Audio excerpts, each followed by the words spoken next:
Jonathan Liew. Jonathan, let's start with you because we're going to talk about Tottenham Hotspur against Manchester United.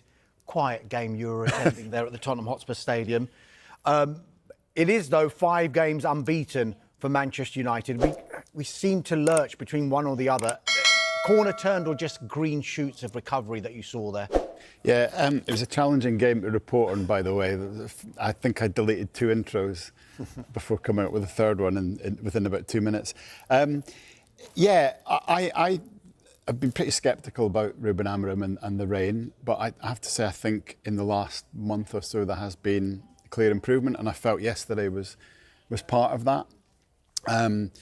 It was, of course, a position that they a winning position that they squandered, and Amorim talked about that afterwards. He said we've got to get more ruthless as a team. We've got to sort of smell when an opposition's vulnerable.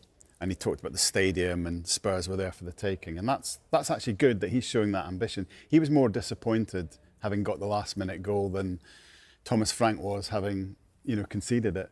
I think there's more resilience. The lines are a bit closer, there's less spaces that opponents are finding against United.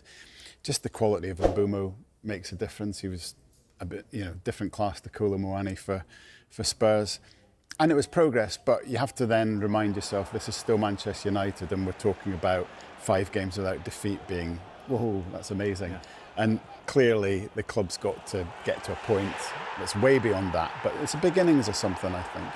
Yeah, and on Amorim, the last time I was sat in this seat, I think I uttered the words, Manchester United will always have enough good players to keep bad managers in a job, and thankfully you guys clipped that up and put it on your socials, and Manchester United then won 3 on the spin. So is that your hands off Eddie Howe kind of thing?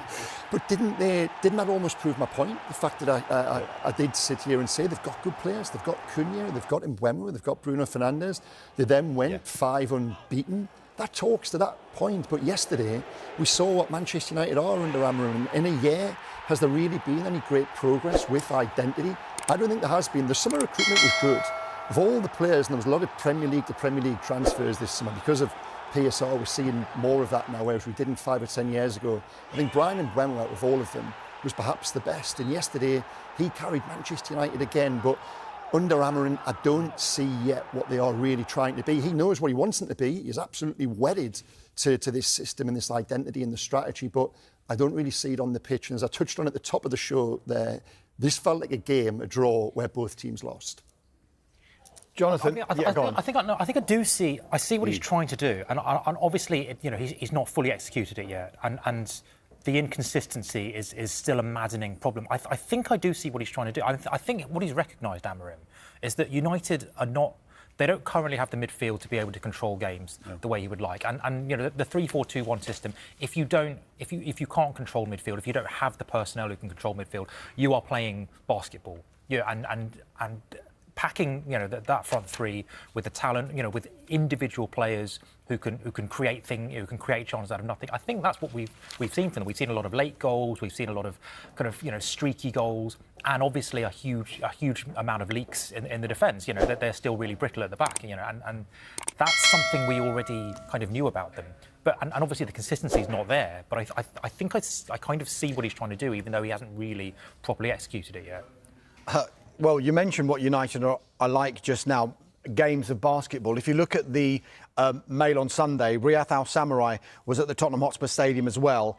The headline is, "This was Amorim's United in a nutshell, utter chaos."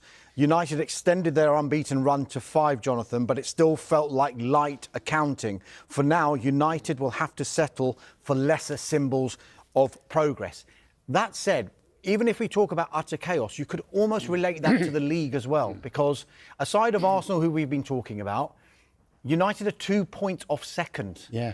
Is this a unique opportunity potentially that the Champions League might not be out of sight for Manchester United, even though we're talking about United that hasn't settled, that hasn't really shown enough so far this season? Look, I think it's in play for a lot of clubs because it actually looks like the Championship table at the moment, doesn't it, with so many teams separated by 1 or 2 points near the top. Whether United will have that consistency over the long term, I'm not sure. I don't actually think there's enough chaos about Manchester United. Not too much. You know, I think they need, going forward, to loosen up a little bit out of this quite rigid system. Which John's right about the fact they're trying to almost not win games the traditional United way by controlling the match. They're trying to. It's a much more direct style of play because of the formation. I think they need a bit more creativity going forward. But I just think that the recruitment maybe is the biggest thing that's helped them at the moment. Like the goalkeeper, finally they've got a keeper. He kept them in the game, and that's unbeaten since he's been there. Unbeaten since he's been there. And, I mean, that's actually a novelty for United, having a reliable goalkeeper in recent years. And then, as I say, Mbeumo, Cunha didn't have his best game, but he was asked to play number 9, which isn't his position, but he still affected it. And it's that thing that Ralph Rangnick talked about, you know, the open heart surgery. It's a club that did need a lot of work on it, and it's going to be transfer window after transfer window. And I suppose, I know, Craig, you're saying you don't see what's happening under Amorim. I just said exactly the same a couple of weeks ago.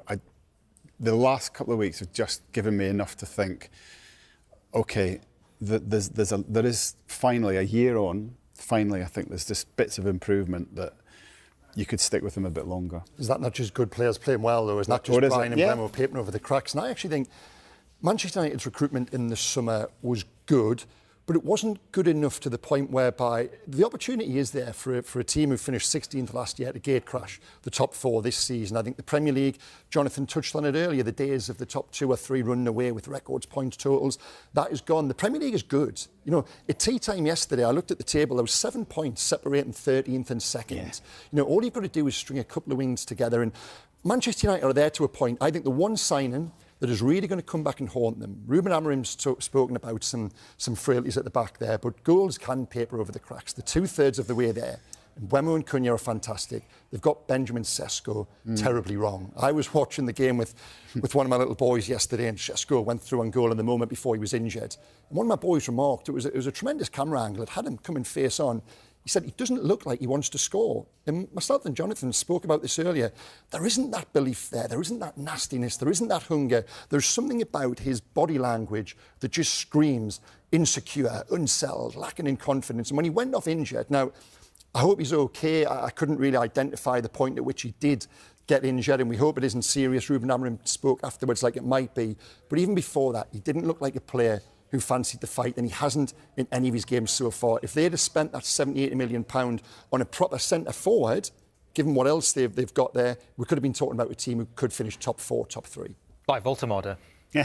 Well, we'll get on to him. Yeah. It is early, though, isn't it? Is it too early to judge? I think Sesko is not. I mean, I think he's looked like short of confidence. He looked really short of confidence yesterday. I think the issue with Sesko is that at Leipzig, he was a player who, with his pace and his movement, he would try and avoid contact. As a striker, you either relish the contact. You're either a Kane or a Drogba or a Haaland who tries to win the contact, or you use your pace and movement to avoid the contact and get into unconventional positions. Sesko is a 6'3" striker with pace and movement, but I think he's being forced into a role where he is being made he's being put into contact again and again, and it's not really his natural game. So you see the incident where he got, I think that's where he got injured, where Van de Ven and he you can see he's not bracing himself for the contact. Either he's not expecting it, or he doesn't want it. But I think his instincts are to get away and not to brace himself and to get the finish away. And I think that is part of the slight kind of discrepancy into the role that he's been forced into and the kind of striker he actually naturally is. My biggest concern is the charisma. And you touched on Voltemade there. Nick Voltemade has come in not dissimilar circumstances, £70 million from the Bundesliga. And Voltemade